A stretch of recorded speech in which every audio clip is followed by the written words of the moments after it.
핵 잠수함은 한반도 주변 수호 측면에서 전략적 자산의 자율성을 높이는 핵심 수단이 됩니다. 미국 대통령이 공개적으로 지지를 표명했다는 것은 중국과 러시아의 외교적 부담을 감수하더라도 대북의 억지력 강화와 한미 동맹이 더 중요하다는 결단을 내린 것이라고 볼 수가 있겠습니다. 하지만 논란이 됐죠. 트럼프 대통령 발언이 실제 외교적 효력을 갖는 발언인가요? 네, 최근 한미 정상회담 이후에 한국의 핵 추진 잠수함 건조를 승인했다고 밝혔습니다. 이 발언은 소셜미디어를 통해서 공개가 되었죠. 발언 내용은 나는 한국이 현재 보유한 구식의 어떤 그 기동성이 떨어지는 디젤 잠수함 대신에 원자력 잠수함을 건조하도록 승인했다라고 했습니다. 한미 군사동맹이 그 어느 때보다도 강력해졌다라는 점을 언급하면서 승인 배경을 설명을 했습니다. 하지만 건조 장소 관련된 발언이 논란이 됐죠. 트럼프 대통령은 잠수함이 미국 펜실베니아의 필라델피아 조선소 하나가 들어가는 필리 조선소에 건조하는 것을 구체적으로 언급했기 때문입니다. 트럼프 대통령이 필라델피아 건조를 언급한 것은 한국 정부의 당초 요청했던 핵 연료 공급과 국내 건조와는 좀 다른 측면이 있기 때문에 혼란과 논란을 일으켰습니다. 이재명 대통령이 회담에서 핵 잠수함이 핵 연료 공급에 대한 미국의 어떤 결단을 요청을 했고, 대통령실도 국가안보실장 등 그 이후에 논란의 처음부터 끝까지 한국에서 짓는 것을 전제로 이야기를 했다고 밝힌 바가 있습니다. 국내 건조 의지를 강조했던 것이죠.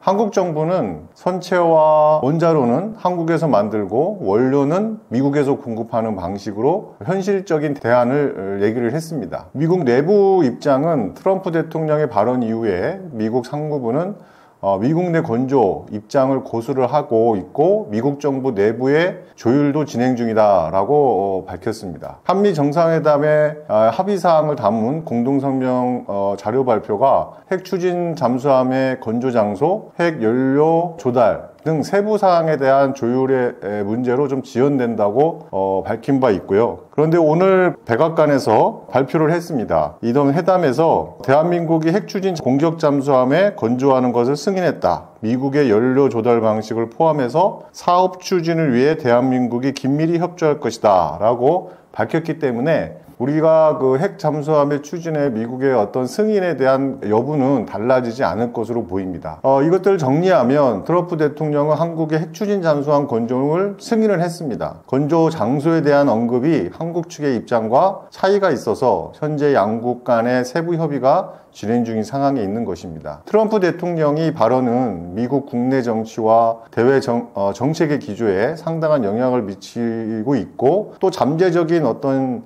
핵 추진 잠수함의 여러 가지 신호탄으로 봐야 할 것이라고 있습니다. 특히 잠수함과 같은 민감한 사항에 대한 미국 대통령의 언급은 한미 양국의 어떤 정책 결정자들에게 여러 가지 논의의 필요성을 던지는 효과를 가져오기 때문입니다. 당장의 어떤 법적, 외교적 효과는 없지만 미래 정책 변화의 어떤 방아쇠 역할을 할 수 있다라고 보기 때문에 이 발언에 우리가 관심을 가질 필요가 있는 것입니다. 핵 추진 잠수함은 민감한 핵기술 관련 사안이죠. 또 핵연료, 또 농축 유라늄에 대한 확보를 위해서 한미 원자력 협정 개정과 또 더불어서 여러 가지 그 예외 규정들을 마련을 해야 합니다. 미국 내에 관계부처와의 협의 또 승인이 필요한 복잡한 절차가 남아 있습니다. 이런 것에 따라서 우리 그 정부는 기존에 합의된 문안을 고수하면서도 미국 측 내부의 여러 가지 문안 요구에 나오고 있고 협의하고 있다고 알려져 있고요. 이러한 것들을 바탕으로 해서 한국의 핵 추진 잠수함의 건조는 승인이 되었지만 어디서 만들고 어떻게 하느냐에 대한 구체적 방법들은 앞으로 우리가 찾아 나가야 될 숙제인 겁니다. 핵 연료를 어떻게 조달할 것인지 이에 대한 구체적인 방법론을 두고 양국 간의 실무진과 또 미국과 그 한국 정부 간의 여러 가지 조율이 계속되고 있는 것입니다. 핵잠 보유 논의가 다시 부상한 이유는 무엇인가요?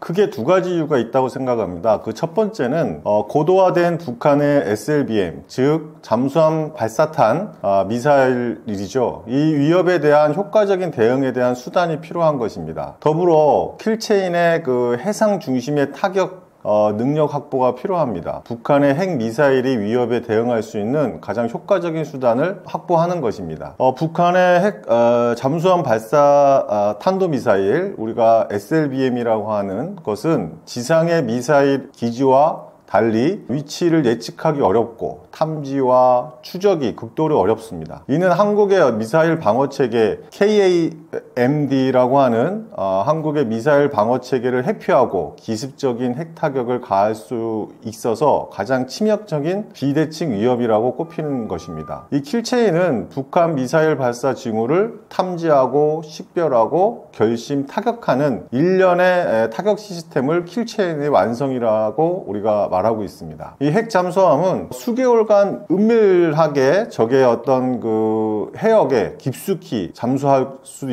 있어야 하고, 또 북한의 잠수함의 발사 거점을 사전에 탐지하거나 또 발사 직후 은밀하고 즉각적인 보복 타격을 할 수 있는 유의미한 플랫폼입니다. 이는 북한의 핵 공격에 대한 실질적이고 억지력을 제공할 수 있는 것이죠. 이러한 측면에서 핵 잠수함은 원자력을 동력으로 사용하기 때문에 디젤 잠수함과 달리 수중에서 연료 공급 없이 사실상 무제한으로 작전이 가능하기 때문에 북한 해역의 감시나 또는 SLBM의 잠수함 추적에 필수적인 요소입니다. 두 번째는 한국의 지정학적 위치에 비롯되는 전략적 어떤 능력 확보가 요구됩니다. 핵 잠수함은 최고 수준의 전략 자산으로 분류되고 있습니다. 이는 동맹국의 어떤 그 도움 없이 독자적으로 주변국에 대한 해양 감시나 또는 억지력에 대한 투사가 가능하다는 의미입니다. 인도 태평양 지역 전체에 미중 전략 경쟁이 심화되고 있는 요즘, 한국은 미국의 어떤 동맹국과의 안보의 협력을 유지하면서도 자국의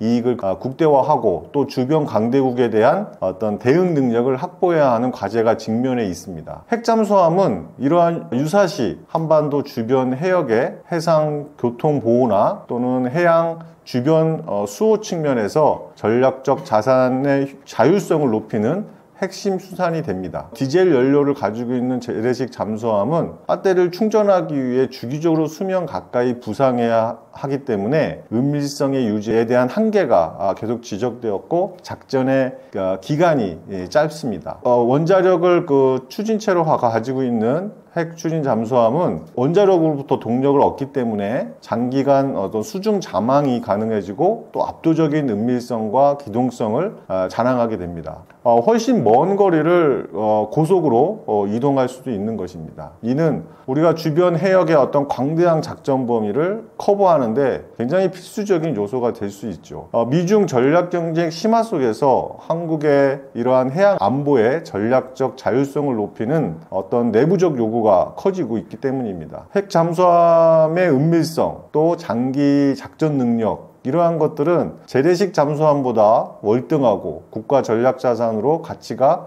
재평가되고 있기 때문입니다. 이번 발언은 한미 관계에서 어떤 신호로 봐야 하나요?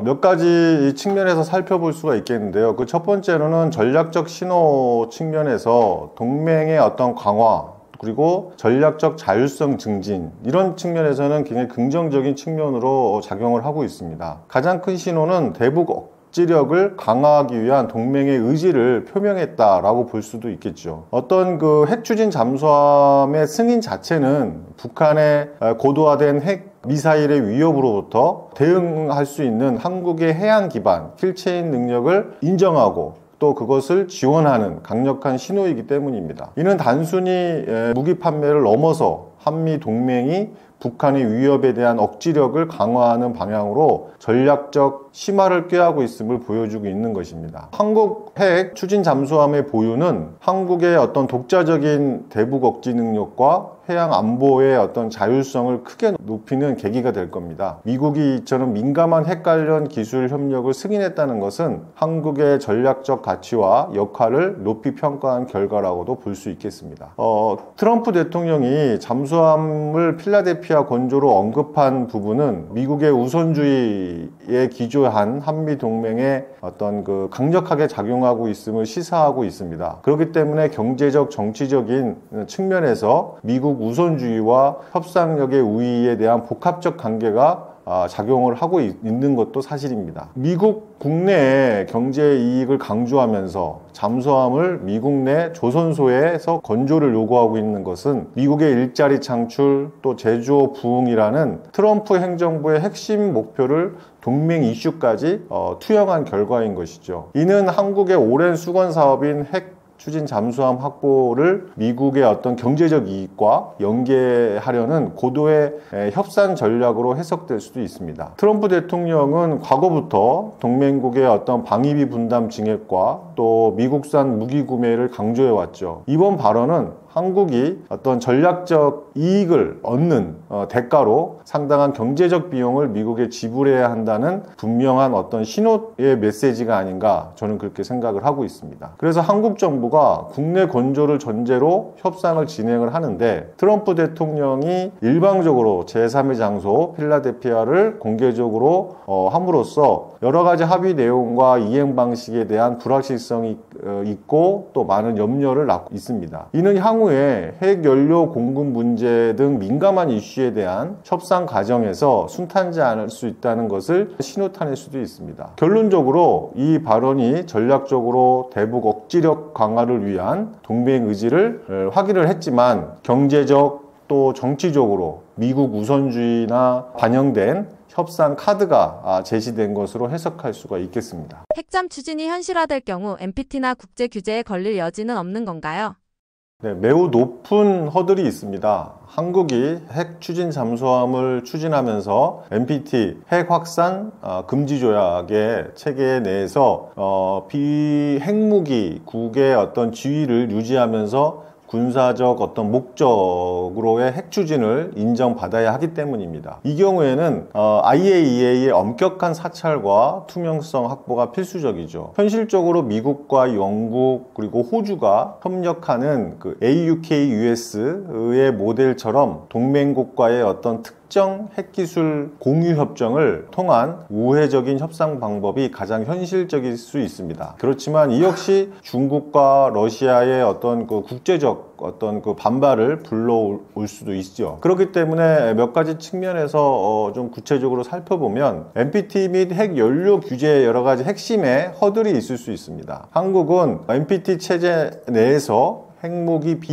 보유국입니다. 그러면서 평화적 목적의 핵 이용만 허용되고 있는 것이죠. 핵 추진 잠수함에 관련된 핵심적인 국제 규제를 보면 핵 추진 잠수함은 일방적으로 고농축 우라늄, 그러니까 우리가 HELEU의 어떤 그 20% 이상, 그러니까 고농축 우라늄의 20% 이상의 연료를 사용해야 한다. 그리고 군사 목적으로는 20% 이상 농축된 우라늄을 생산하거나 보유하는 것은 NPT 체제의 한미 원자력 협정에 따라서 엄격히 금지된다. 이렇게 명시되어 있습니다. 그 IAEA의 국제 원자력 기구의 안전조치 협정은 핵 어떤 분열성에 대한 물질이나 또 군사적 목적의 어떤 그 핵무기로서의 사용 이런 것에 전용을 막기 위해서 사찰과 어떤 그 투명성을 확보하는데 필수적인 요소로 가지고 있습니다. 이 NPT는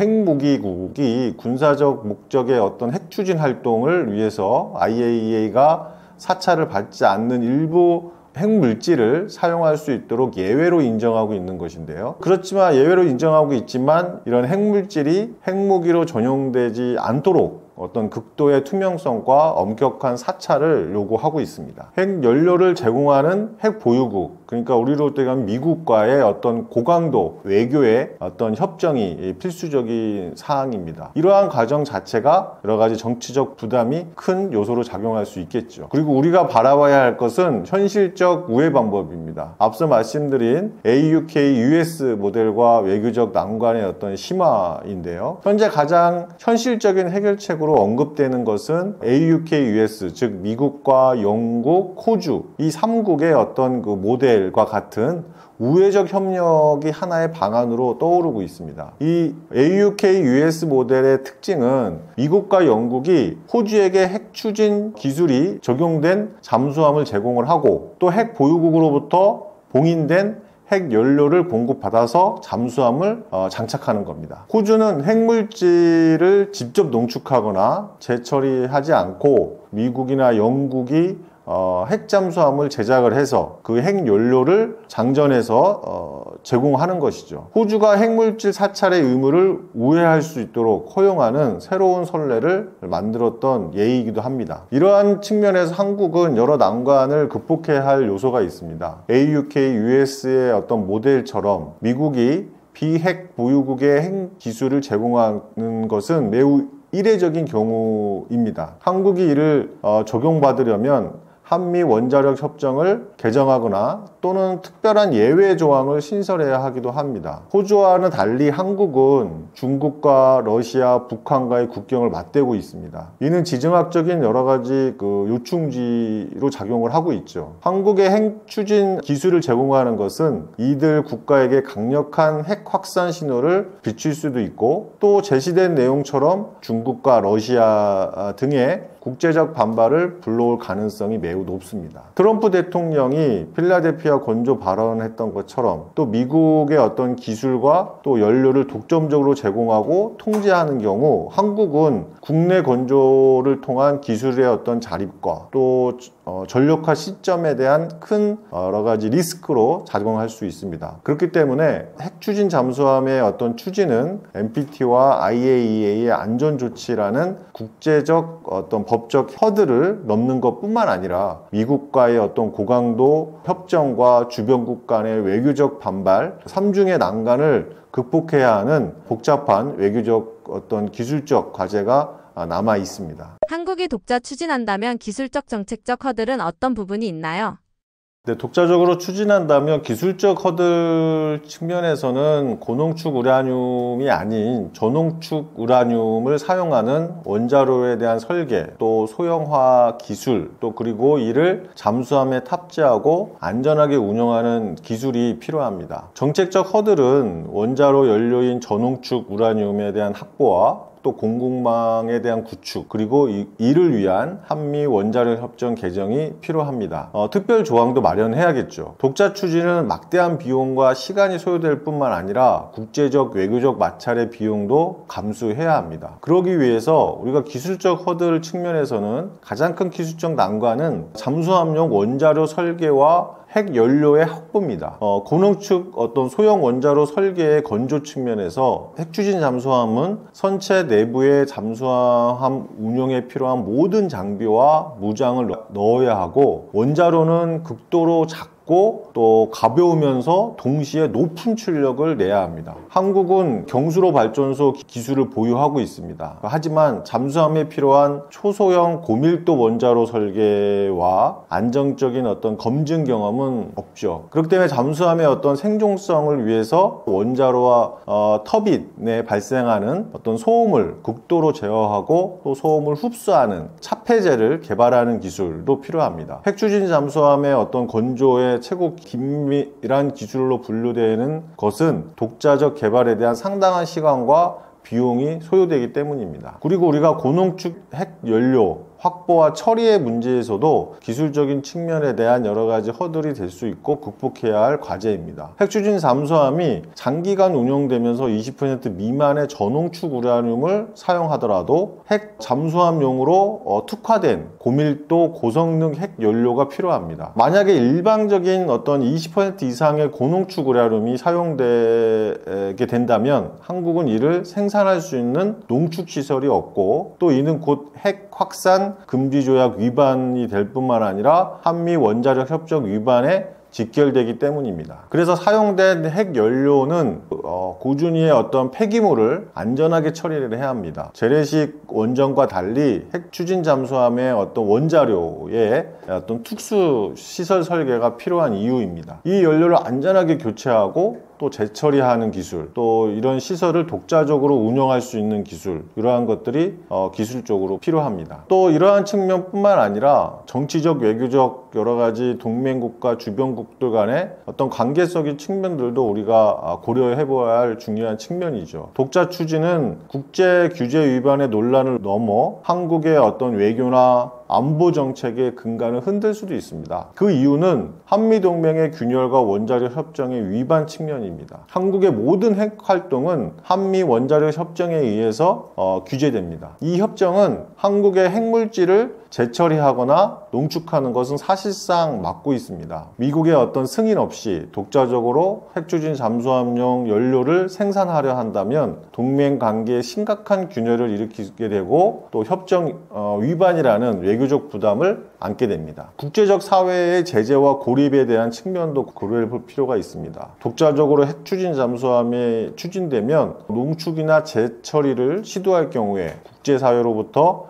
NPT 체제를 위협한다는 강력한 비난을 받을 수 있고 제재 대상이 될 수가 있습니다. 한국의 이러한 독자적 핵추진 잠수함의 개발은 중국과 러시아 그리고 일본 등 주변국들의 군비 경쟁을 촉발시킬 수 있는 명분을 제공할 수도 있습니다. 이들 국가들의 어떤 외교적, 경제적 반발에 직면하게 될 수도 있기 때문입니다. 그리고 마지막으로는 경제적 비효율성의 측면도 고려해 볼 필요가 있습니다. 독자적인 원자료 개발, 또 핵연료의 확보, 또 잠수함 건조 및 운용 기술의 확보에는 수십조 원에 달하는 막대한 예산과 또 최소 10년 이상의 기간이 필요합니다. 이는 한정된 국방 예산 내에서 또 다른 전력 증강의 사업도 있기 때문에 이러한 사업들의 어떤 지연도 초래될 수가 있는 것이죠. 한정된 예산의 범위 내에서 추진하기 위해서는 말입니다. 그렇기 때문에 이런 것들을 전체적으로 요약한다면 독자 핵추진 잠수함 개발은 기술적으로는 소형 원자로와 핵연료 기술의 어떤 벽을 넘어야 하고 또 정책적으로는 한미 동맹이나 NPT 체제를 지켜야 하는 외교적 고립의 벽을 넘어야 하는 어려운 과제들을 안고 있습니다. 이번 발언이 단순한 수사가 아니라 실제 전략 변화로 이어질 가능성은 있나요? 가능성은 충분합니다. 단순한 어떤 수사로 차부하기에는 우리가 고려해야 될 요소가 많은 이유이죠. 한국의 전략적 모호성을 해소하고 또 능동적인 억지력을 강화하기 위한 정책적 어떤 탐색의 과정으로 봐야 할 것입니다.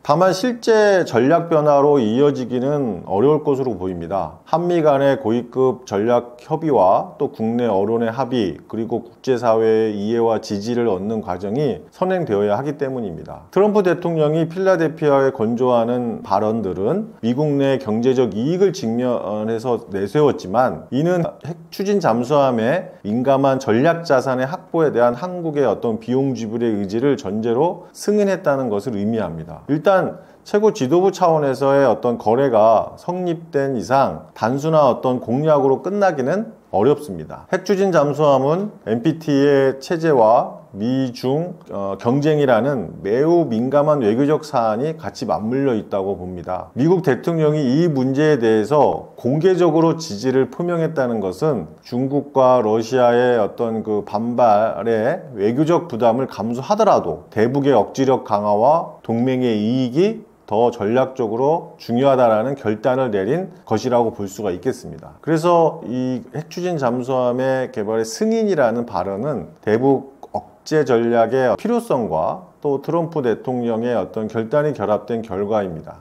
핵 잠수함 건조의 어떤 장소, 또 핵 연료의 어떤 조달 방식, 이러한 세부적인 어떤 조율이 앞으로 남아있긴 하지만 실제 한미동맹의 군사력과 또 전략구조의 어떤 대변화로 이어질 가능성은 매우 높습니다. KF21 등 최근 K방산 호황 속에서 방위력 개선 사업의 의미는 어떤 게 있나요?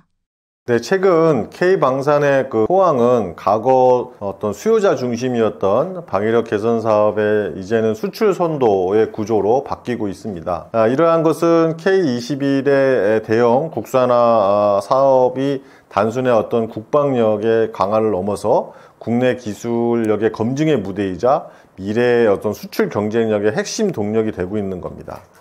이런 내수 시장의 탄탄한 기반 속에서 수출 시장의 어떤 확장의 발판이 되고 있고 자주 국방과 또 경제 성장의 두 마리 토끼에 잡는 이러한 사업을 함으로 인해서 오히려 K방산의 호황은 더욱더 격상되고 또 많은 지속적인 성장을 가져올 것으로 보고 있습니다. 최근 KF-21, K9 자주포 등 어떤 주력 무기체계의 수출 성과로 K방산이 전례 없는 호황을 맞고 있죠. 이러한 상황 속에서 방위력 개선 사업은 단순히 무기체계의 구매를 넘어서 자주국방의 역량을 질적으로 심화하고 또 극대화하고 있습니다. 국내 개발 무기체계의 수출이 증가될수록 그 무기를 처음 채택하고 운용하는 어떤 그 군은 스스로 요구사항과 또 피드백을 통해서 무기체계의 성능을 지속적으로 업그레이드 할 수 있는 선순환 구조가 형성이 됩니다. 4차 산업혁명 기술의 어떤 첨단 기술, AI나 빅데이터, 이러한 사이버전, 이런 것들을 통해서 국산 무기 체계를 내재화하고 실전 배치된 것들을 개선 사업을 통해 가지고 미래 전장의 환경에 대비하고 또 해외 의존도를 낮추는 국산화를 통해서 어떤 주권을 확보하는 이러한 토대도 될 수도 있습니다. 이는 긍정적으로 우리나라가 방산 경쟁력에 대한 한 단계 높일 수 있는 원동력이 되는 것입니다. K방산의 수출의 호황은 우리가 일시적인 대외의 어떤 환경에 영향을 받을 수 있습니다. 지속적인 방위력 개선 사업은 어떤 국내의 방위산업 생태계에 안정적인 수요를 제공한다라는 측면에서는 매우 긍정적입니다. 정부의 꾸준한 투자와 사업의 추진은 방산 기업들이 해외 시장의 개척과 동시에 연구개발의 투자를 지속적으로 할 수 있는 토대가 될 수 있을 것입니다. 또 숙련된 인력을 유지하고 또 기술력을 축적하는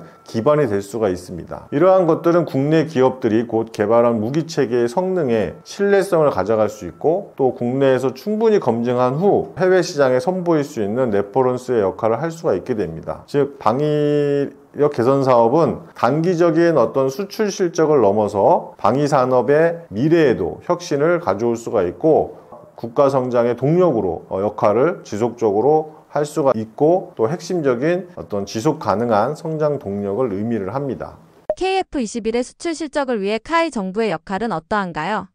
한국항공방위사업 카이라고 하는 이 기업이 고객 맞춤형 개발 전략과 지속적인 기술 고도화를 통해서 KF-21의 어떤 성능 경쟁력을 유지를 해야 합니다. 정부는 탑다운 방식의 세일즈 외교를 강화해야 하고요. 수출 대상국의 어떤 수출입 은행을 통해서 어떤 금융 지원을 할 필요가 있습니다. 또 기술 이전이나 또 공동 생산, 또 이런 전략적 패키지를 제공해서 경쟁국에 대비 어떤 차별화된 우위를 확보해야 할 필요가 있겠습니다. 정부와 카이가 한 팀이 돼서 초기부터 수출 전략을 일관되게 추진하는 것이 매우 중요합니다. 그렇기 때문에 KF-21의 그 사업뿐만 아니라 우리 그 항공우주산업 또 방위산업의 매우 큰 축을 담당하는 이 카이가 기업적 어떤 마인드를 갖고 또 기업적 경영 혁신과 또 기술 개발에 대한 혁신을 통해서 또 기업의 경영의 투명성을 통해서 정부와 함께 수출에 대한 전략적 일관성, 수출에 대한 전략을 같이 가져가야 할 필요가 있겠다고 생각을 합니다. K방산의 호재 속에 해외 자본의 유입을 어떻게 보시나요?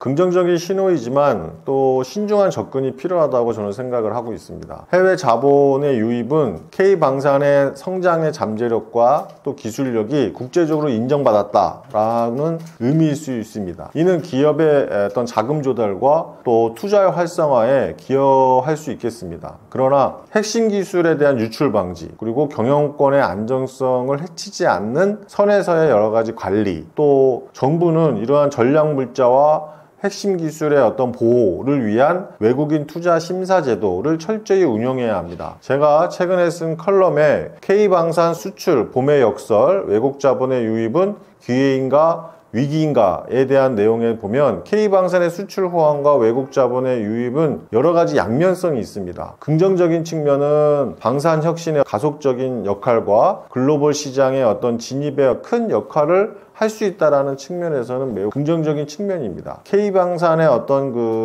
성장에 주목한 외국의 어떤 자본이 유입됨으로 인해서 산업의 어떤 혁신의 가속 페달의 역할을 할 수가 있기 때문입니다. 이는 국내 방산 기업들에게 자금 조달의 어떤 다변화의 기회를 제공할 수 있고 또 확보된 이러한 자원은 연구개발의 역량에 활용함으로써 새로운 산업 분야의 진출을 가능하게 할 수가 있겠습니다. 특히 방위산업은 여러 가지 폐쇄성 때문에 현지 파트너십이 굉장히 중요한데 외국 전략 투자자들이 투자를 함으로써 단순히 자금 제공을 넘어서 그 해당국의 어떤 생태계 진입에 마스터키 역할을 수행할 수 있다고 저는 생각을 하고 있습니다. 그랬더니 실제로 일부 국내 기업들은 외국 자본이 기술과 또 성공적인 결합을 통해서 또 유럽의 시장에 진입하는 어떤 그 사업들, 예를 들어서 뭐 MRO 산업들 이런 시장을 진출하는 발판을 마련했기도 했습니다. 또 전자전 체계 고도화와 여러 가지 사업의 프로젝트들을 성공적으로 이끌었던 사례들도 있고요. 또 해외 자본의 유입은 글로벌 공급망에 편입할 수 있는 큰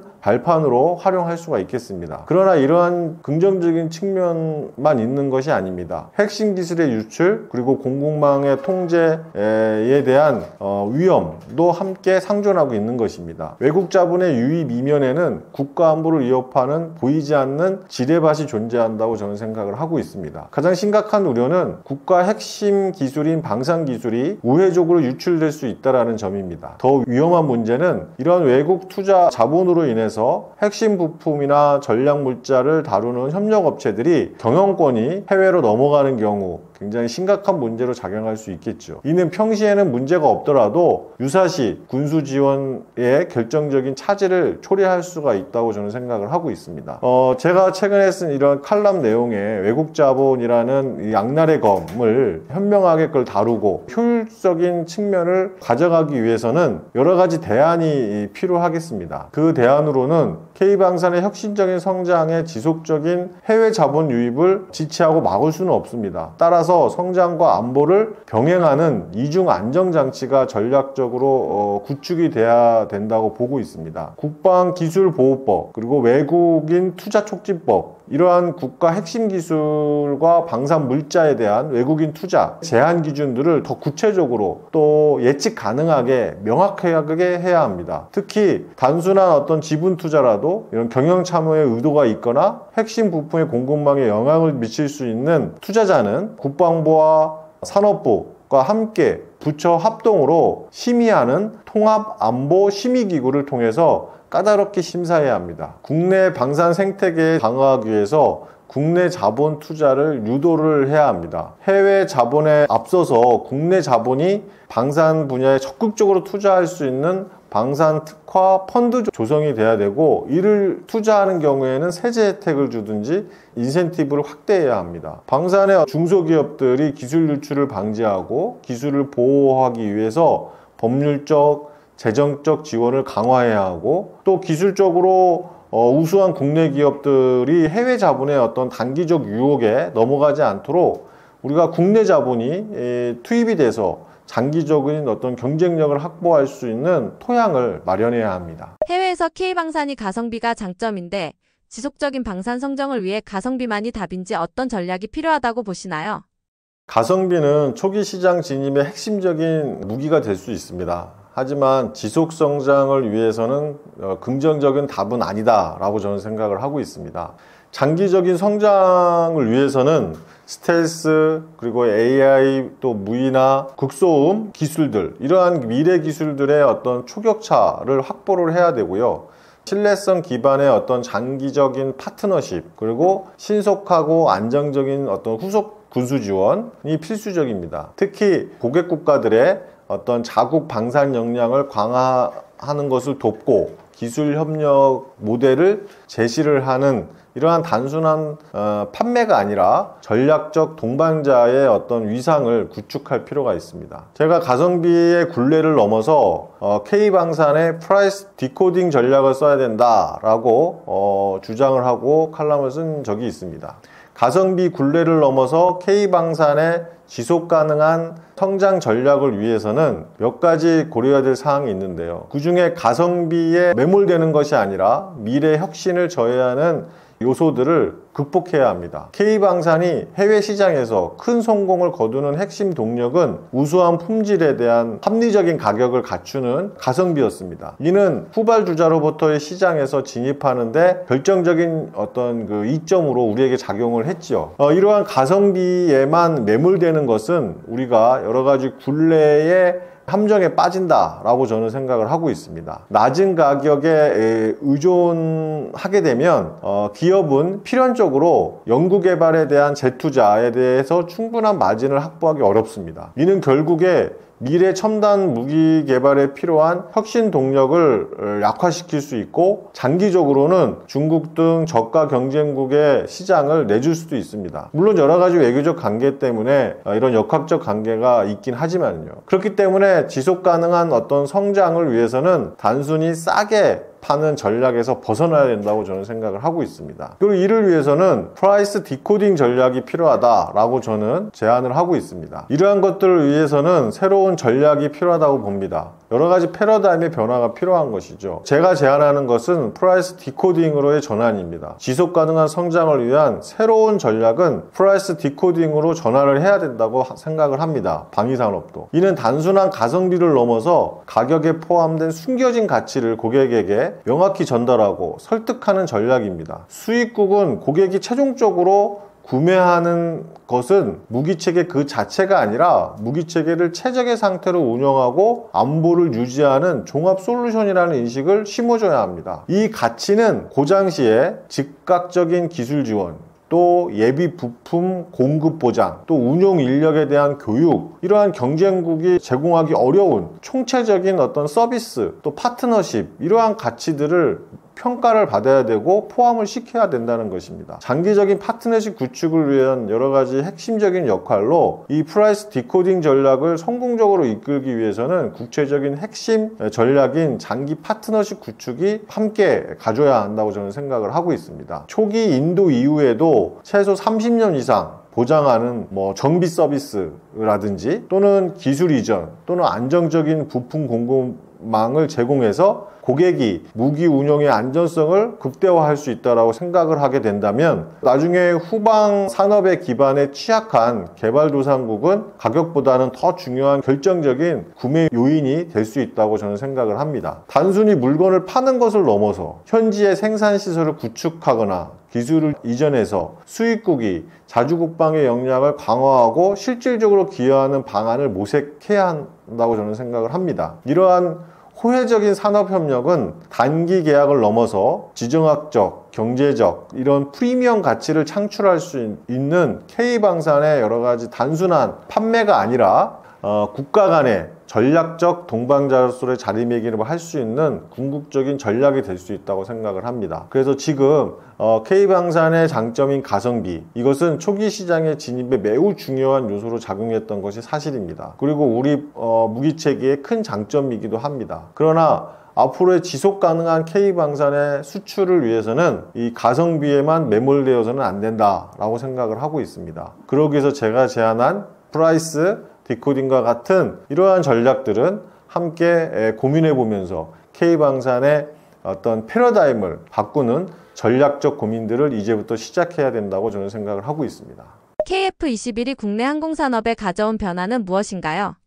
KF21은 국내 항공산업의 어떤 시스템 통합 역량이라는 질적인 도약을 가져왔다고 저는 생각을 하고 있습니다. 과거 단순한 부품 제조에 머물렀던 국내 기업들이 이제는 항공기 체계 개발의 모든 과정을 주도적으로 수행을 했고 또 핵심 기술의 어떤 국산화율을 높였다고 저는 생각을 합니다. 이는 수많은 중소협력 기업들이 기술 역량이 높아졌고 또 동반 성장을 이끌었다라고 평가할 수 있겠습니다. 향후에 민간 항공기와 또 우주 산업으로까지 파급될 수 있는 기술 생태계 구축의 어떤 초석을 마련했다라고 저는 평가를 하겠습니다. 저는 KF21 보라매가 국내 항공 산업에 가져올 변화를 두 가지의 핵심적인 측면에서 말씀드리고자 합니다. KF21은 단순한 전투기가 아니라 대한민국의 항공 선진국으로 도약하는 게임 체인저가 됐기 때문입니다. 그 첫 번째로는 첨단 기술 내재화와 항공 산업의 생태계를 고도화했습니다. KF21의 개발은 우리 군의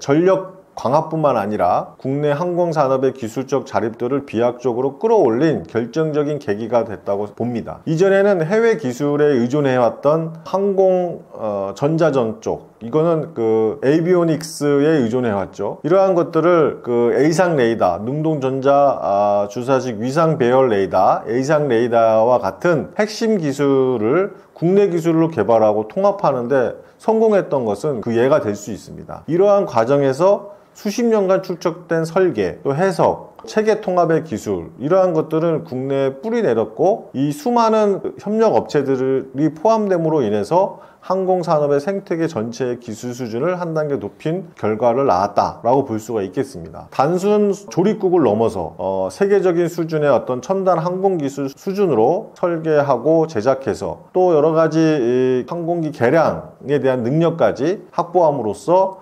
KF-21이 가져온 여러 가지 큰 변화된 모습이다라고 볼 수가 있겠습니다. KF-21은 우리나라의 세계에서 8번째로 초음속 전투기를 자체 개발한 국가의 반열에 올려놓은 계기가 됩니다. 이러한 것은 항공산업의 어떤 그 미래 고부가 가치의 먹거리를 제공했고, 이러한 먹거리를 통해서 KF-21의 여러 가지 성공은 국산 항공기의 신뢰도와 기술력을 국제사회에 알리는 매우 중요한 요소가 되었습니다. 또 이러한 그 레퍼런스는 향후에 T-50이나 또 FA-50 이런 계열의 수출 확대에도 여러 가지 좋은 시너지를 창출을 했었죠. 또한 이러한 KF-21의 어떤 플랫폼 기반에서 미래 유무인 복합 체계나 차세대 무인기 이러한 기존 개발로 확장하는 잠재력을 갖게 했다라고 봅니다. 이처럼 KF-21은 국내 일자리 창출, 또 산업의 파급 효과, 또 글로벌 방산 시장의 입지를 확고히 했고, 또 핵심적인 수출 국으로서의 자리매김을 할 수 있는 계기가 됐다라고 평가할 수 있겠습니다. 그리고 KF-21의 사업은 국내 중소협력업체들의 단순한 납품 기회를 넘어서 어떤 기술 역량에 대한 역량과 또 구조적인 어떤 그 산업 생태계를 함께 가져왔다라고 볼 수가 있겠습니다. 국산화율을 높이는 목표를 진행함으로써 핵심 부품의 어떤 기술을 개발했고, 대기업과 중소기업의 어떤 수직적 기술에 대한 협력, 기술 이전이 활발하게 이루어짐으로 인해서 중소기업은 A상 레이더나 랜딩 기어, 비행 제어 시스템 이런 고난이도의 어떤 기술들과 또 부품들을 개발하는 과정에서 국제적인 어떤 항공 인증 기준을 충족하고 또 품질 관리에 대한 생산 기술을 습득하는 수 있었던 계기가 될 수 있고, 이러한 것들은 곧 경쟁력 있는 어떤 포트폴리오를 구축할 수 있는 기반이 되었다고 봅니다. 이처럼 KF-21 사업은 중소기업이 글로벌 항공 방산 공급망에 진입할 수 있는 어떤 공식력 있는 레퍼런스를 제공했다라는 측면에서, 또 장기적으로 해외 수출 시장의 문을 열어준 지속 가능한 성장 동력을 제공했다는 측면에서 매우 큰 의미가 있겠습니다. KF-21을 시작으로 장기적 차원에서 무엇이 필요하다고 보시나요? 장기적으로는 미래 전장 환경을 선도하기 위한 가감한 투자와 인재 양성이 필요하다고 생각을 합니다. KF-21이 플랫폼을 삼아서 AI 기반 유무인 무인 체계 기술을 선점하고, 또 초음속 무기, 레이저 무기 등의 첨단 기술을 조기에 통합해야 합니다. 또한 항공우주 분야의 고급 R&D 인력들을 또 엔지니어적인 체계적인 양성을 통해서 민군이 함께 협업하는 또 경험을 쌓았고, 이러한 것들을 통해서 인력 순환 시스템을 구축할 필요가 있다고 생각을 합니다. KF-21 보라매의 성공은 이제 시작일 뿐입니다. 우리의 진정한 항공 우주의 강국으로 도약하기 위해서는 장기적인 관점에서의 3가지 핵심 전략이 필요하다고 저는 생각을 합니다. 전투기 개발을 넘어서 항공우주 시대의 어떤 그 비전을 제시를 해야 합니다. 그 첫 번째로는 차세대 플랫폼 개발과 유무인 복합 체계로서의 진화입니다. KF-21은 4.5세대 전투기 플랫폼으로 완성했다는 점에서 의미가 있습니다. 이미 세계는 5세대 이상의 스텔스 기술과 또 유무인 복합 체계로서의 전환을 준비하고 있습니다. 따라서 장기적인 관점에서 KF-21 플랫폼 기반으로 무인 편대기의 협업이 가능한 체계를 조기에 구축해야 합니다. 또 나아가서 미래 전장의 주역이 될 안전한 무인 전투기의 어떤 기술, 그리고 초음속 항공 기술, 이러한 것들에 대한 그 개발 로드맵을 선제적으로 마련해야 합니다. 과감한 R&D 투자를 진행해야 하는 이유이죠. 이는 KF-21 기술의 유산을 제공하고, 또 이를 통해서 미래 항공 전력의 주도권을 확보하는 핵심적 요소가 될 수 있을 것입니다. 현재 유무인 복합체계의 핵심인 인공지능 기반의 자율 임무 수행 기술은 초기 단계를 넘어서 그 고도화된 단계로 진입하고 있습니다. 국내외의 무인기가 비행 중 도발 상황이 발생했을 경우에 자율적으로 대처를 하기도 하고요. 또 통신이 두절되었을 때 그 임무를 지속적으로 수행할 수 있는 자율 의사결정 알고리즘이 개발이 되고 있습니다. 특히 여러 대의 무인기가 편대 비행을 하면서 표적을 정찰하고 또 공격할 때 그 유인기의 조종사가 최소한의 지시만으로 무인기들이 스스로 역할을 수행하고 또 분담하고 최적화된 어떤 전술을 수행할 수 있도록 하는 것이 필요한데, 이러한 것들은 협업 인공지능의 핵심으로 가능한 요소가 될 수 있습니다. 이를 위해서 딥러닝 기반의 어떤 상황인식이나 또 위협 분석의 기술, 이러한 것들이 매우 중요한 요소가 될 수 있고, 또 국내 연구기관과 방산 기업들은 KF-21과 연동해서 무인 편대기에 탑재된 AI 임무 컴퓨터를 통한 그 센서 퓨전 기술 확보에 박차를 가함으로 인해서 기술의 어떤 자립도를 높일 수 있습니다. 더불어서 항공 전문 인력의 양성 시스템을 구축을 해서 산업 생태계를 확장해야 합니다. 첨단 항공 산업은 곧 첨단 인력 산업이다 라고 저는 생각을 하고 있습니다. KF-21의 성공적인 양산과 수출, 그리고 차세대 플랫폼의 개발을 위해서는 고도로 숙련된 설계자, 또 엔지니어, 그리고 정비 인력이 안정적으로 공급할 수 있는 시스템을 구축해야 합니다. 대학이나 연구소, 산업체가 연계된 항공우주 특화교육, 그리고 훈련 프로그램을 강화하고 방산 분야의 어떤 청력 인재 유입을 촉진시킬 수 있는 정책적인 지원이 필요합니다. 항공우주 분야의 민수산업과 기술 교류가 활발하게 성장할 수 있도록 국내 항공우주 부품 중소기업들이 민수항공시장으로 진입할 수 있는 기회들을 많이 마련해야 하는 것입니다. 예를 들어서 보잉이나 에어버스의 글로벌 공급망에 진입할 수 있도록 정부 차원의 여러 가지 인증이나 또 금융 지원, 이런 것들을 확대해서 산업 생태계를 또 외연을 확장하는 그러한 계기를 마련할 수 있는 것입니다. 또 더욱더 중요한 것은 중동과 유럽 지역의 K방산의 구체적인 수출 전략을 수립해야 합니다. 중동이나 유럽 시장은 K방산의 지속적인 성장을 위한 핵심 거점입니다. 각 지역에 특화된 전략적 접근이 필수적입니다. 중동 시장은 고유가에 따른 국방 예산의 증가와 또 안보 위협의 고조가 계속 수요를 높이는 이유가 되고 있습니다. 단순히 무기 판매를 넘어서 장기적인 안보 동반자의 관계 구축이 매우 중요합니다. 따라서 기술 이전이나 또는 현지 생산, 또 라인 구축, 또 안정적인 물자 공급, 또 정비, 이런 그 패키지화된 맞춤형 솔루션 제공, 이런 것이 핵심적인 전략이라고 봅니다. 유럽 시장은 우크라이나 전쟁 이후에 재무장이 가속화되는 시점이기도 하고요. 또 신속한 납기와 가격 경쟁력이 강점으로 작용해서 많은 수출을 우리가 성과를 얻었습니다. 또 여기에 더해서 나토의 어떤 상호 운용성 기준을 충족시키는 지속적인 무기 성능 개량과 현지 방산기업 간의 전략적 어떤 제휴를 통해서 유럽 내 공급망에 깊숙이 편입되는 파트너십 강화도 우리가 가져왔습니다. 이러한 여러 가지 요소들을 전략적으로 우리가 협력해서 또 전략을 잘 구상해서 우리가 접근하는 그런 방법이 필요하겠습니다. KF-21은 어떤 방식으로 전략적 국제협력 강화와 글로벌 허브 역할을 수행하나요? 전략적 국제 협력 강화와 글로벌 허브 역할 수행을 위해서 KF-21 개발 과정에서 인도네시아와의 협력은 여러 가지 우리에게 교훈을 안겨줍니다.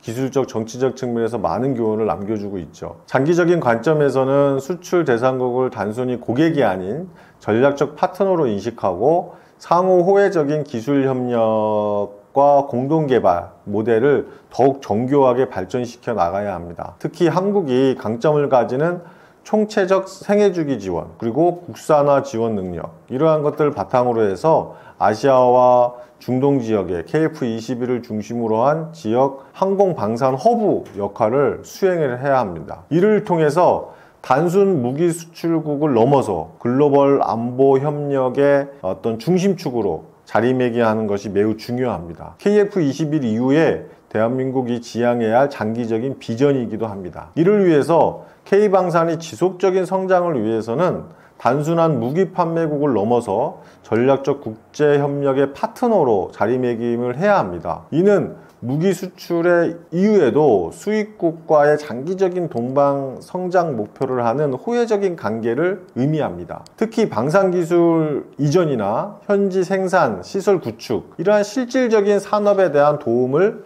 통해서 그 수입국의 어떤 자주국방의 역량 강화에 기여를 해야 합니다. 이러한 공동성장의 모델은 수입국의 정치적, 경제적 상황의 변화에 흔들리지 않는 강력한 외교적 자산이 수반이 되어야 합니다. 경쟁국의 모방이 어려운 프리미엄 가치를 창출해야 하는 것이 K방산이 나가야 할 방향입니다. 이처럼 전략적 협력은 단기적인 수출을 넘어서 K방산의 영향력과 신뢰도를 글로벌 차원으로 확보하는 핵심적인 전략이 될 것입니다. 궁극적으로 우리나라는 아시아, 중동, 유럽 등 전략적으로 중요한 지역의 K방산 기술을 기반으로 지역 방산 허브를 구축해야 합니다. 글로벌 안보의 중심축의 역할을 해야 합니다. 예를 들어 한국이 강점으로 가지고 있는 이런 정비 시스템, 또 군수 지원 시스템을 특정 지역에 거점화하고 인근 국가에서 서비스를 제공하는 방식입니다. 이를 통해서 K방산은 단순한 장비 공급자가 아니라 해당 지역의 안보와 기술 생태계를 지원하는 솔루션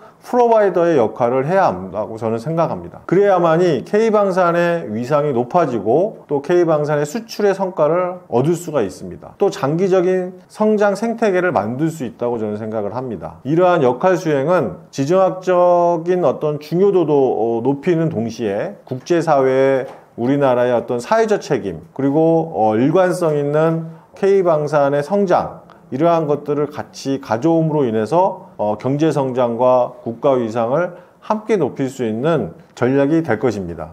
한국이 핵잠을 건조하려면 조선원자력 분야에서 어떤 기술적 난제가 있나요?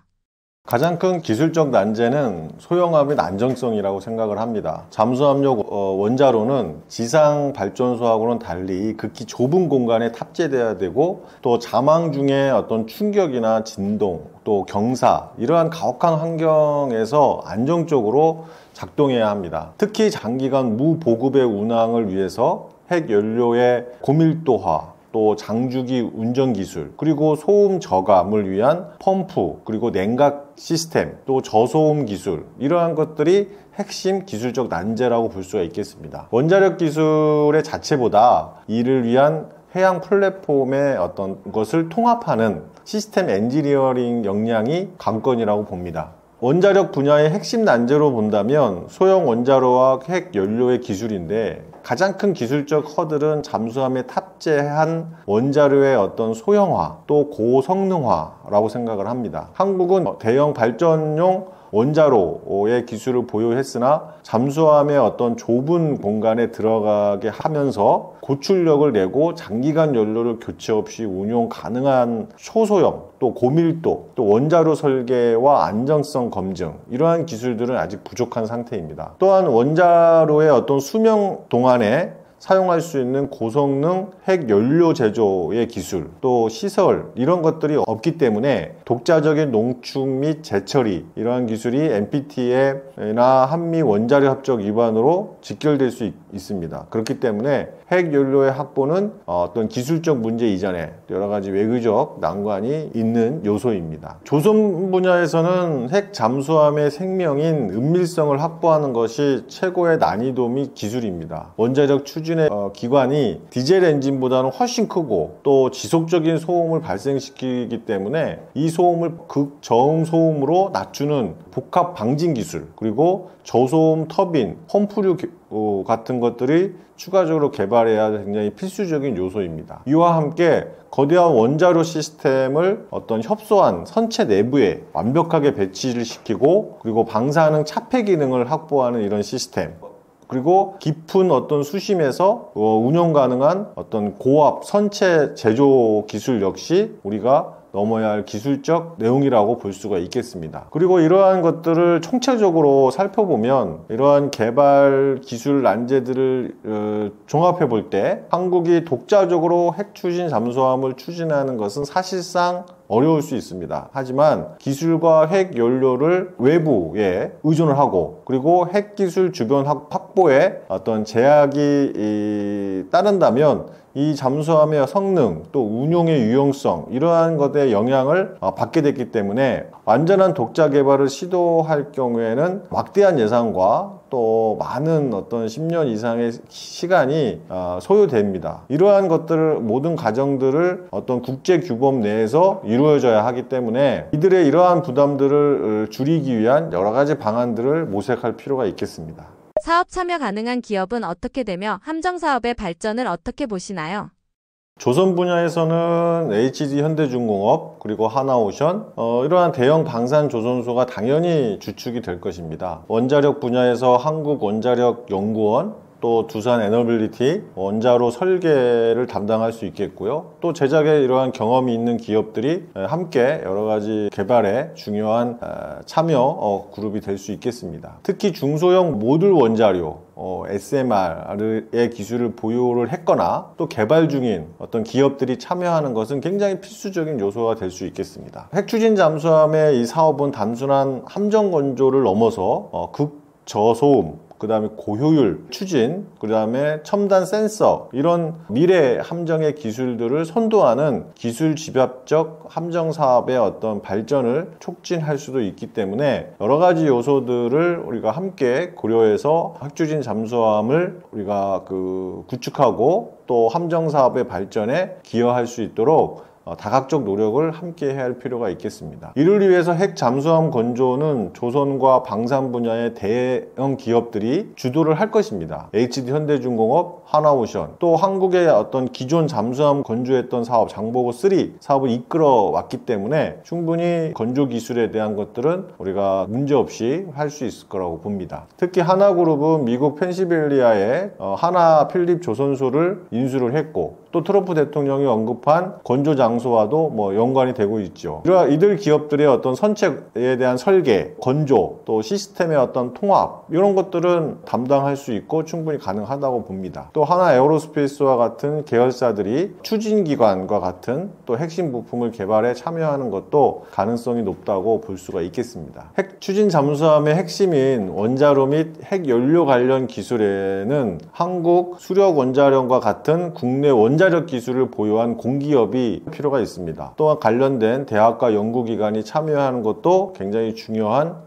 컨소시엄입니다. 잠수함의 성능을 좌우하는 특수 소음의 어떤 저감 장치, 그리고 첨단 센서, 특수 어떤 강제 소재들 이러한 분야들은 중소와 중견 이런 방산 기업을 함께 해왔던 중견 중소기업들이 함께 핵심 부품의 국산화의 역할을 해서 그 역할을 더 키울 필요가 있겠습니다.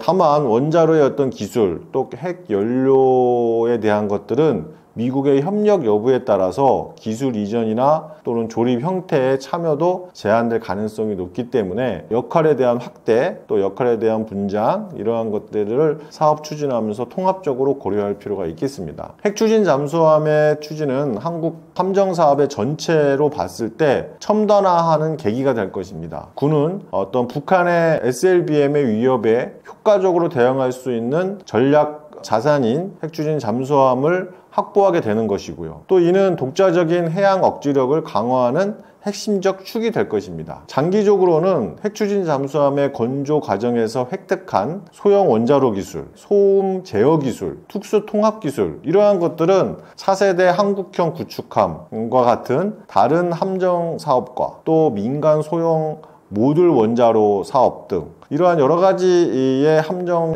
사업들의 기술력 발전에 긍정적인 파급 효과를 가져갈 것으로 예상됩니다. 성공적인 사업 추진을 위해 정부와 기업은 무엇을 추진하고 준비해야 하나요?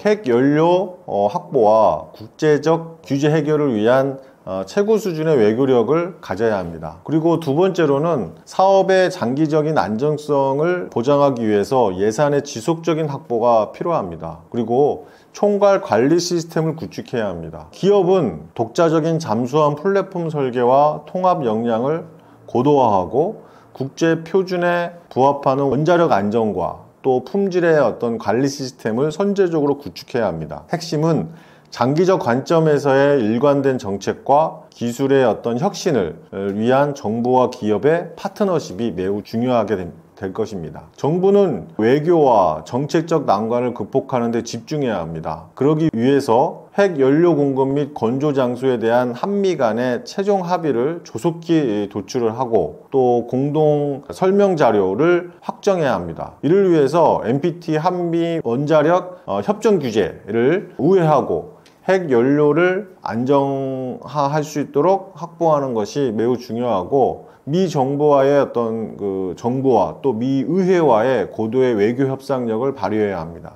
사업 추진의 지속성을 위해서 핵 잠수함의 도입에 어떤 법적, 제도적 기반을 마련해 줘야 합니다. 사업에 투입된 막대한 예산이 효율적으로 집행할 수 있도록 해야 하기 때문입니다. 그리고 중국과 러시아, 주변국의 외교적 어떤 반발을 최소화하기 위해서 선제적으로 외교 전략을 구사해 줘야 합니다. 정부의 이러한 노력과 더불어 기업은 기술적 자립 및 산업 생태계의 강화에 주력해야 합니다. 그러기 위해서 첫 번째로는 잠수함 건조를 주도한 HD 현대중공업이나 또 하나오션, 이런 대형 조선사들이 잠수함의 어떤 선체의 소음이나 진동, 제어 기술을 초정밀 어떤 용접, 또 시스템 통합, 핵 잠수함의 어떤 특화된 고난이도 기술들, 이러한 것들을 국산화해서 품질을 확보해야 합니다. 원자력 부분에서는 소형 원자로 설계와 그리고 특수 재료에 대한 기술에 대한 연구 개발에 역량을 집중해야 합니다. 미국과의 어떤 협력 시 효율적으로 기술을 이전하고 또 흡수할 수 있도록 전문 인력을 양성해야 합니다. 마지막으로 대기업들은 협력업체와 그리고 중소기업 간의 기술 협력을 강화해서 고부가가치의 어떤 방산 부품의 생태계를 구축하는 데 기여해야 합니다. 핵잠이 단순한 군사력이 아니라 밸류체인 통제력 강화로 이어진다는 분석이 있는데 어떻게 보시나요? 핵추진 잠수함은 최첨단 산업기술의 어떤 종합체다라고 할 수 있습니다. 원자로나 특수합금, 또 고성능 센서, AI에 기반한 전투 시스템, 이런 수많은 하이테크 부품들과 기술들이 집약됩니다. 이 기술들을 자체적으로 설계하고 제작하고 운영하는 과정은 결국 핵심 밸류체인을 내재화하고 또 외부 공급망 리스크를 통제하고 이를 효과적으로 운용하는 그런 것들에 대한 기능들을 갖춰야 합니다. 특히 미래 해양 주권의 어떤 경쟁 시대의 심해와 전략적 어떤 해로에 대한 접근성, 이런 것들을 확보하는 것은 전략적 밸류체인의 어떤 통제력 강화를 의미할 수가 있겠습니다. 이러한 측면에서 몇 가지 살펴볼 내용들이 있는데요. 그 중에서 해상 안보를 위한 전략적 공급망 보호 능력 강화입니다. 핵추진 잠수함은 장기간에 은밀하게 광범위한 해역에서 작전할 수 있는 능력을 제공합니다.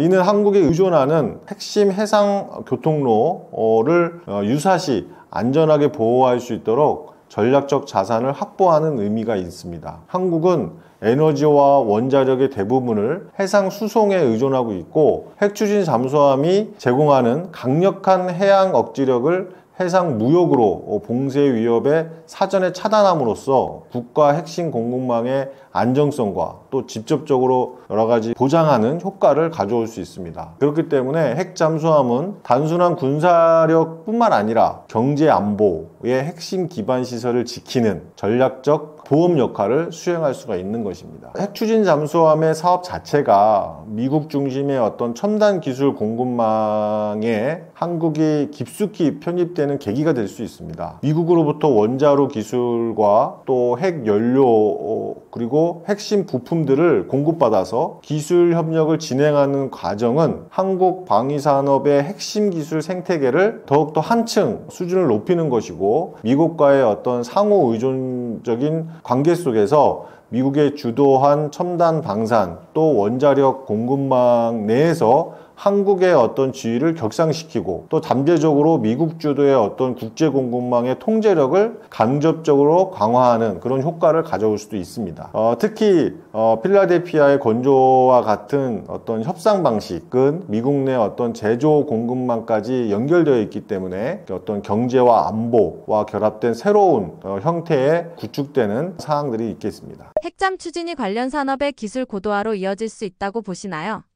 네, 핵추진 잠수함은 우리 산업의 기술의 고도화를 시킬 수 있습니다. 이는 스핀오버 효과라고 하는데, 가장 기대되는 분야 중에 하나는 핵추진 잠수함의 기술 중에 소형 원자로 기술, 그 다음에 극저소음 기술, 경량 고강도 합금의 어떤 첨단 소재, 그리고 고도화된 시스템, 이러한 것들이 차세대 SMR 발전과 또 친환경 선박, 또 정밀 기계 산업, 또 AI 데이터 분석 등 민간 분야에까지 파급돼서 국가의 기술에 전반적으로 고도화에 기여를 할 것으로 보입니다. 핵추진 잠수함의 건조 과정에서 획득하거나 개발해야 할 기술이 곧바로 다른 사람의 핵심 어떤 역량이 될 수 있습니다. 특히 소형 원자로의 어떤 설계, 제작 기술은 미래 에너지 산업의 핵심인 소형 모듈 원자료 SMR인 기술에 직접적인 발전을 시킬 수 있는 가능성이 있는 것입니다. 또한 잠수함의 극저소음 그리고 고압 센서 건조 기술은 상선이나 해양 플랜트 같은 첨단 조선 산업에 적용될 수 있고 선반의 효율성과 또 안정성을 높일 수 있습니다. 이외에 방사능 차폐, 고성능 센서, 그리고 특수 복합 기술, 이런 것들은 다른 방산 산업뿐만 아니라 민수용의 첨단 기술의 산업 전반에까지 기술 수준을 끌어올릴 수 있습니다. 핵추진 잠수함 사업은 단순한 건조를 넘어서 조선과 원자력, 그리고 전자, 또 여러 가지 소재, 다른 이종의 산업들 간의 어떤 고난이도 기술들을 융합하기 때문에 이러한 과정 속에서 정부와 연구기관, 또 대기업, 중소기업 간의 유기적인 협력을 통해서 첨단 융합 산업 생태계가 강화될 수 있다고 생각을 합니다. 또한 핵 잠수함의 어떤 설계, 그리고 운용, 정비에 대한 여러 가지 고급 연구와 또 기술 인력에 대한 대규모 양성, 이러한 것들을 함께 병행하게 되면 전문 인력은 추진 잠수함의 어떤 사업이 완료된 이후에도 관련 첨단 산업 분야로 진출하게 되고 또 지속적인 어떤 기술 혁신과 산업의 고도화를 이룰 수 있는 핵심 동력이 될 수 있을 것입니다. 장기적으로 핵잠 보유가 경제 안보 자립의 상징이 될 수 있다고 보시나요? 핵추진 잠수함 보유는 단순히 군사력을 넘어서 종합 국력의 상징입니다. 원자력과 조선, IT 이러한 기술들의 자립, 또 전략적 해양의 접근성 확보, 그리고 주변 국가의 전략적 균형이라는 이러한 세 가지 측면에서 경제적 안보 자립의 핵심 요소가 될 수 있습니다. 특히 핵추진 잠수함에 자체적으로 운영할 수 있는 국가적 위상을 높일 수 있고 또 협상력을 높여서 긍정적으로 국익을 수호하고 또 경제적 어떤 번영을 담보하는 상징적 의미가 될 수 있습니다. 핵추진 잠수함은 장기간 은밀한 작전이 가능한 한국의 해상 교통로를 보호하는 데 결정적인 역할을 수행을 합니다. 한국은 에너지 자원과 또 주요 원자재, 수출품이 대부분인 해상을 교통로로 의존하고 있기 때문에 핵추진 잠수함이 제공하는 압도적인 해양 억지력, 위협국으로부터의 해상 교통로를 보호하는 것, 또 이러한 것들은 해상 공급망의 안정성이라는 측면에서 안보와 원자재 수급의 안정성을 더욱더 가져올 수 있기 때문에 한국 경제의 어떤 예측 가능성, 또 지속 가능성, 이러한 것들을 높일 수 있는 기본적인 경제 안보 자립의 기반이 될 수가 있을 것입니다. 핵추진 잠수함의 건조 과정을 통해서 소형 원자로, 극저소음 기술, 특수 소재, 첨단 시스템 통합 등 군사 또 민수 이런 양면에서 활용할 수 있는 최첨단 융합 기술들이 국산화를 통해서 이루어지게 되고, 이러한 기술들은 미래의 에너지 산업에 크게 기여하게 되고 또 첨단 조선 산업과 또 정밀 기계 산업, 이러한 산업들의 어떤 고부가 가치 산업으로 이어지게 하는 경쟁력을 갖게 하는 역할을 할 수 있습니다. 핵추진 잠수함의 이러한 보유는 단순한 군사력을 넘어서 국가 주도의 어떤 기술력에 대한 개발 능력을 또 높이고 또 국제사회에 여러 가지 우리의 위상을 높일 수 있을 뿐만 아니라 이러한 핵심 기술에 대한 어떤 자주권을 확보할 수 있는 미래 산업을 좀 선도할 수 있는 어떤 이러한 기술적 경제안보 자립의 큰 상징적 사업이 될 수 있겠습니다. 젠슨 황 CEO가 AI데이 서울을 통해 GPU 26만 장 공급 계획을 발표했는데요. 이번 발표가 남긴 의미는 무엇인가요? 젠슨 황 CEO의 26만 장 GPU 공급 발표는 한국을 AI 기술의 주요 전진기지이자 핵심 전략 시장으로 인식하고 있다는 명확한 메시지를 담고 있습니다. 이는 단순한 하드웨어 판매를 넘어서 한국이 AI 인프라 확충에 대한 강한 의지를 확인시켜주고 있고, 또 엔비디아와 한국 기업 간의 전략적 동반관계를 통해서 그 관계를 더욱더 공고히 하는 상징적 의미가 있다고 저는 생각을 합니다. 제가 최근에 쓴 칼럼 26만 장의 GPU, 그 다음은 한국 AI 주권의 조건, 또 그러면 여러 가지 숫자에 담긴 본질적 질문을 해야 한다고 하고 화두를 던졌습니다. 26만 장 GPU의 발표에 숫자의 본질적 질문들을 우리가 가져야 된다고 저는 생각을 합니다. 그 첫 번째로는 하드웨어 확보를 넘어서 AI 인프라의 어떤 변곡점을 마련해야 합니다. 엔비디아 젠슨 황 CEO가 한국의 26만 장 GPU 공급을 발표한 것은 단순한 대규모 하드웨어 거래를 넘어서 우리나라의 AI 인프라의 질적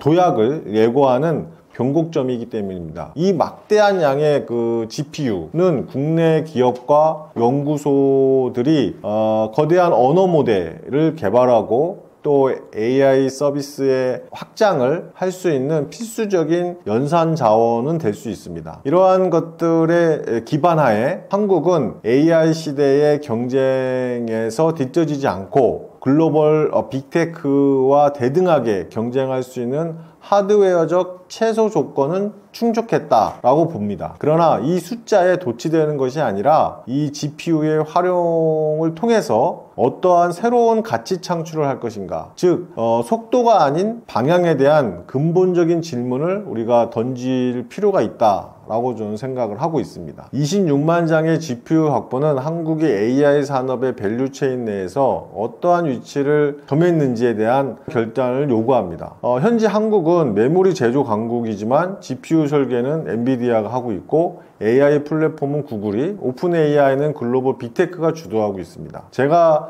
본질적으로 던져야 된다는 질문은 한국이 AI 시대의 효율적인 제조 강국이자 글로벌 빅테크의 훌륭한 파트너로 남을 것이냐, 아니면 AI 그 자체를 만드는 창조 강국으로 나아갈 것인가, 이러한 그 플랫폼 주권을 확보할 것인가에 대한 선택을 해야 된다라고 저는 생각을 하고 있습니다. 만약 후자를 선택한다면 26만 장의 GPU는 그저 시작일 뿐이고, 한국은 AI의 그 혁신과 최고의 인재를 품을 수 있는 그러한 기반을 마련해야 됩니다. 그래야만이 한국이 AI 주권을 가져올 수 있는 조건이 될 수 있다고 생각을 합니다. GPU 확보가 실제 AI 경쟁력 강화로 이어지고 있나요?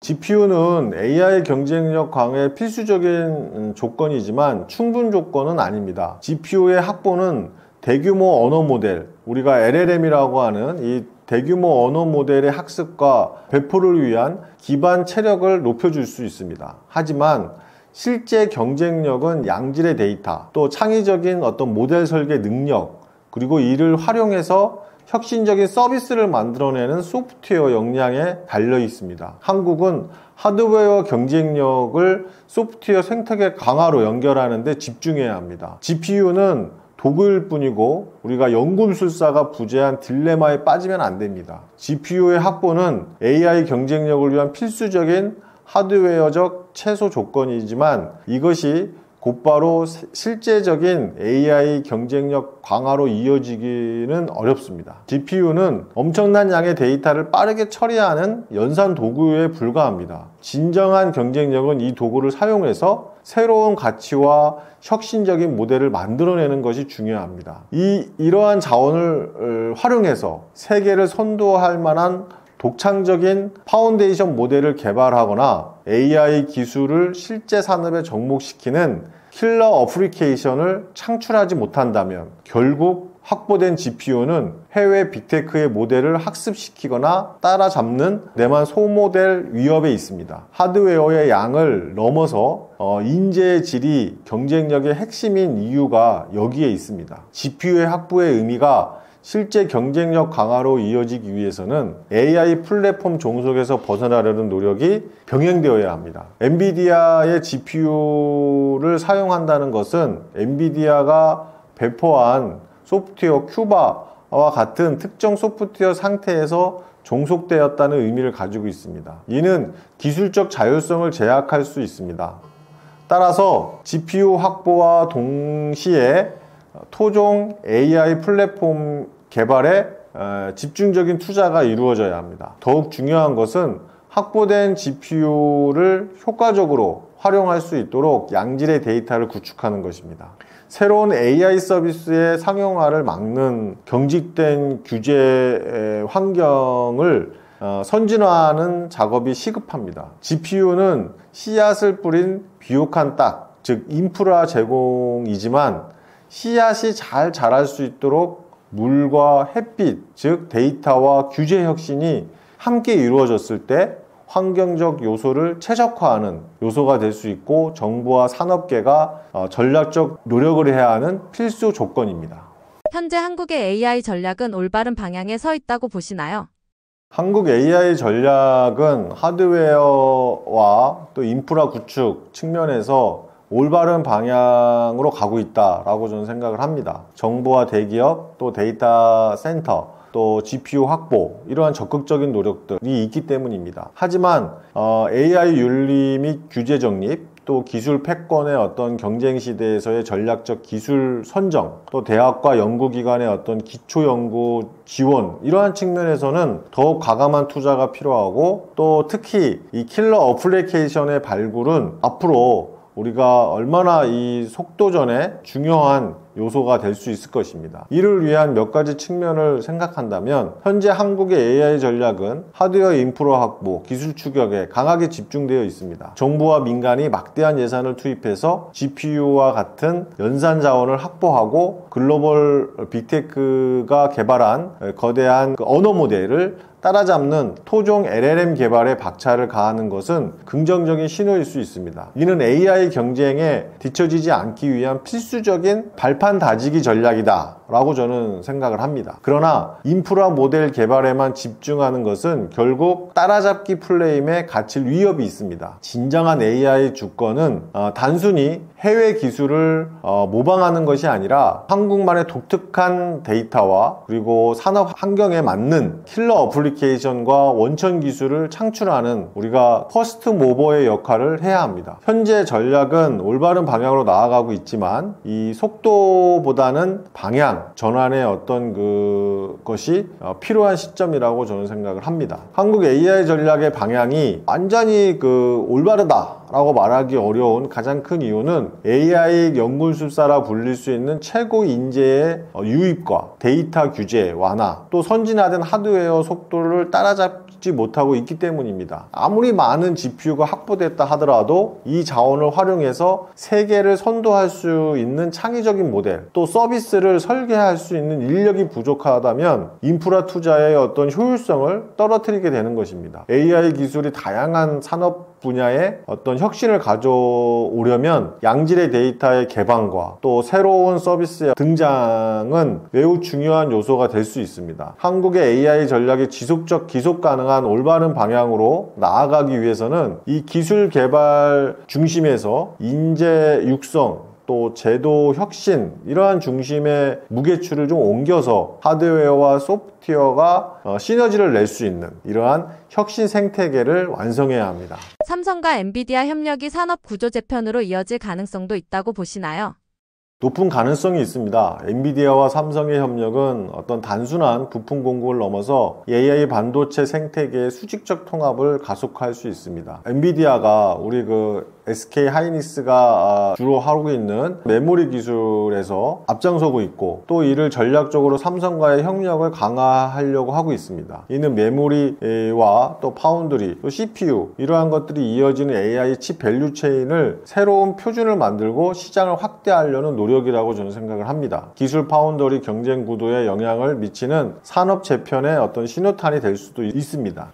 삼성과 엔비디아가 협력은 단순한 부품 공급을 넘어서 글로벌 AI 반도체 산업에 근본적으로 재편할 잠재적 요소가 있고, 또 이러한 재편을 하기를 기대합니다. 엔비디아의 AI 가속기 시장의 독점, 또 삼성의 첨단 메모리 파운드리 기술 이러한 것들이 함께 결합해서 AI 시대의 가장 강력한 수직 통합형 토탈 솔루션 제공할 수 있는 기회가 될 수 있고, 이러한 것은 최적화된 기술을 통한 엔비디아의 칩을 받음으로 인해서 여러 가지 제공되어지는 협력 관계를 통한 칩 설계는 엔비디아가 하고, 또 제조는 TSMC, 또 메모리 같은 경우에는 삼성과 SK 하이닉스 이렇게 분리되어 있던 밸류 체인을 설계와 최적화, 제조, 메모리 이런 것을 통합하는 이러한 그 AI 반도체 시장의 재편, 또 AI 반도체 시장의 어떤 그 게임 체인저, 뭐 이러한 역할들을 전략적 파트너십으로 우리가 가져갈 수 있다라고 보고 있습니다. 이 TSMC 중심의 파운드리 생태계 재편은 엔비디아도 극복해야 될 요소라고 저는 생각을 합니다. 그렇기 때문에 삼성과 엔비디아의 협력의 강화는 현재 TSMC가 압도적인 우위를 점하고 있는 첨단 파운더리 생태계의 중대한 도전의 계기가 된다고 보고 있고, 엔비디아가 핵심 파트너인 TSMC의 의존도를 낮추고 삼성의 파운더리 비중을 확대하는 경우, 이는 파운더리 시장에 투톱 경쟁의 구도를 가져올 수 있고, 이렇게 된다면 AI 칩의 기술 발전의 속도를 더 빠르게 만들 수 있을 뿐만 아니라 시스템 반도체 시장의 전체에 혁신을 촉진할 수 있다라고 보고 있고요. 또한 삼성은 엔비디아의 협력을 통해서 확보한 기술 노하우를 바탕으로 해서 구글과 아마존 이런 어떤 그 자체 AI 칩 개발하는 빅테크를 고객으로 유지할 수 있는 강력한 레퍼런스를 확보할 수 있다라고 보는 측면에서 매우 긍정적인 기회다라고 볼 수 있고요. 장기적으로는 AI 기술의 어떤 산업의 어떤 비용 구조, 또 효율성에 대한 것들을 통해서 산업의 전반의 구조적 변화를 이끌어낼 수 있는 기회가 될 수 있다라고 봅니다. AI 수도 구상을 실현하기 위해 가장 시급한 과제는 무엇인가요?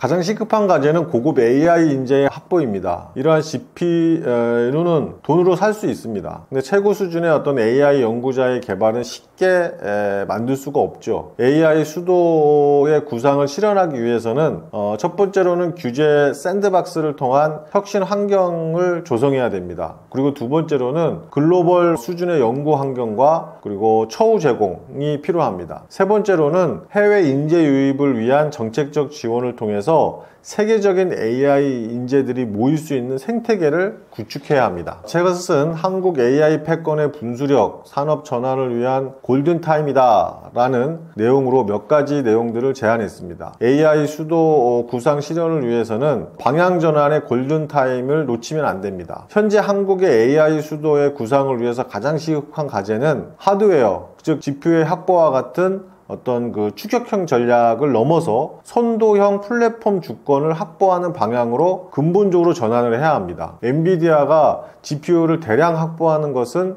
필수적인 인프라 구축이었습니다. 이는 AI를 빌려 쓰는 나라의 위치에서 벗어나지 못하게 하는 어떤 구조적 한계를 내포합니다. 진정한 AI 수도는 글로벌 빅테크가 주도하는 AI 밸류체인의 종속고리를 끊고 한국이 독창적인 기술의 우위를 바탕으로 해서 세계와 경쟁하는 AI 플랫폼을 만들 때 가능합니다. 이는 단순한 한국형 언어 모델을 개발하는 것을 넘어서 한국이 강점을 가진 제조나 자동차, 로봇 이런 피지컬 AI 영역에서 세계적인 표준이 될 수 있는 특화된 AI 생태계, 그리고 표준을 선정하는 이러한 담대한 결단이 요구되는 시점입니다. AI 수도의 어떤 구상을 실현하기 위해서는 두 번째 시급한 과제는 최고급 AI 인재 양성과 또 유입을 할 수 있는 기술적 난제를 해결하는 것이 매우 필요합니다. AI 혁신에 가로막는 제도적 장벽을 제거를 함으로써 이런 인재 유입이 가능하게 될 것입니다. 아무리 뛰어난 GPU와 인프라를 갖추었어도 이를 활용할 수 있는 인재가 없다면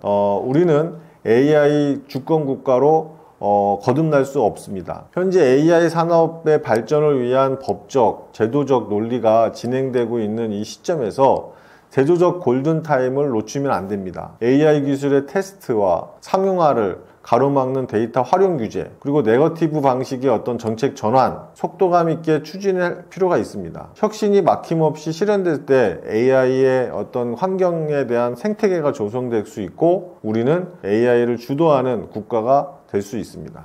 GPU보다 중요한 건 무엇을 만들 것이냐라는 지적이 있는데 어떻게 생각하시나요? GPU는 총알에 불과합니다. 중요한 것은 어떤 목표를 쏠 것인가입니다.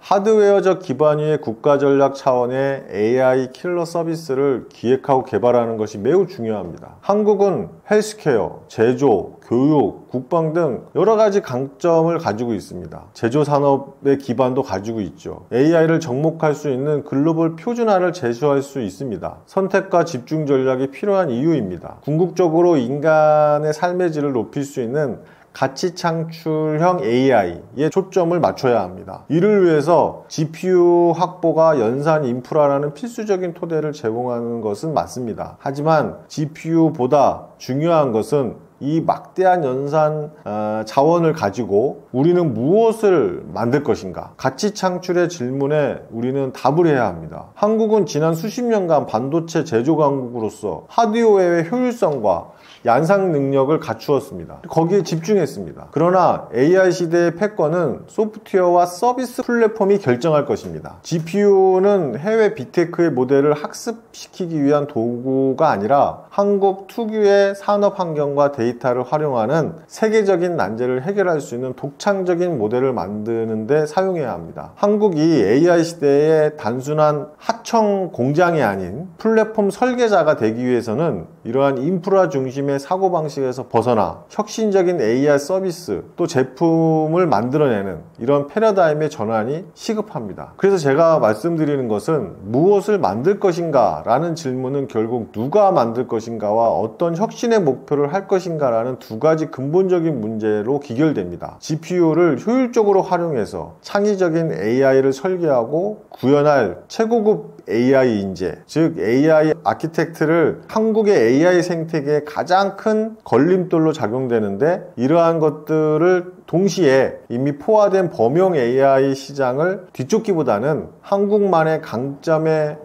기반한 제조, 의료, 국방 이런 특화된 산업 분야에 혁신적인 효율을 가져오는 것이 매우 중요합니다. 그것이 바로 킬러 어플리케이션의 개발이 매우 중요하다라고 제가 주장하고 있는 것입니다. GPU의 그 목표를 향해서 나아갈 수 있는 것은 우리가 연료일 뿐입니다. GPU의 확보는 이 연료를 바탕으로 해서 세계가 탐낼 만한 어떤 독창적인 결과물을 만들어내는 것, 또 AI 기술을 주도권을 확보할 수 있는 것, 이것은 GPU보다 훨씬 중요한 과제이고 우리가 AI 주권을 실현하는 요소입니다. 그렇기 때문에 엔비디아의 젠슨 황이 26만 장을 우리에게 공급하겠다라고 한 것은 이러한 제조 역량, 또 어떤 기술적인 것들을 확보해서 또 그것을 피드백하는 역량, 또 기술에 어떤 적용하는 그 융합 능력, 이러한 것들이 우리나라가 최적이라고 본 것이고, 우리나라는 거기에 시험장이 될 것이 아니라 고급 인재를 바탕으로 한 새로운 것을 창출해내는 역할을 통해서 서비스의 창출, 어플리케이션의 창출,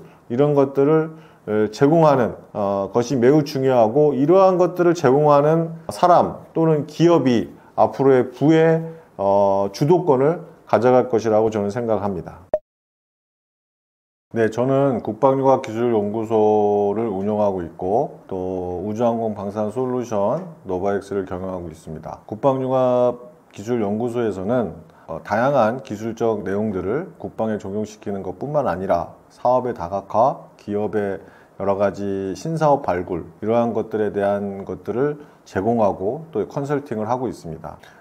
또 여러 가지 그 활동들을 같이 하고 있습니다. 제가 쓴 칼럼이나 또 산업경제 인사이트를 여러분들한테 제공함으로 인해서 우리가 이런 앞서 말씀드린 사업의 다각화, 또 여러 가지 사업의 기회를 여러분들에게 제공하고 또 함께 고민하는 역할들을 하고 있습니다. 제가 쓴 한 권으로 끝내는 공공조달 시장 진출이라는 책을 통해서 여러분들이 하고 있는 사업적 영역을 더 확대할 수 있는 기회가 될 수 있을 것이고요. 또 미래 산업인 우주산업을 바라보기 위해서 제가 쓴 우주경제에 투자하라 라는 것들은 여러분들에게 많은 인사이트를 제공할 것입니다. 여러분들과 함께 사업의 다각화와 또 신사업에 대한 발굴, 이러한 것들을 함께 고민하고 또 더욱더 산업에 대한 발전을 가져갈 수 있도록 하겠습니다.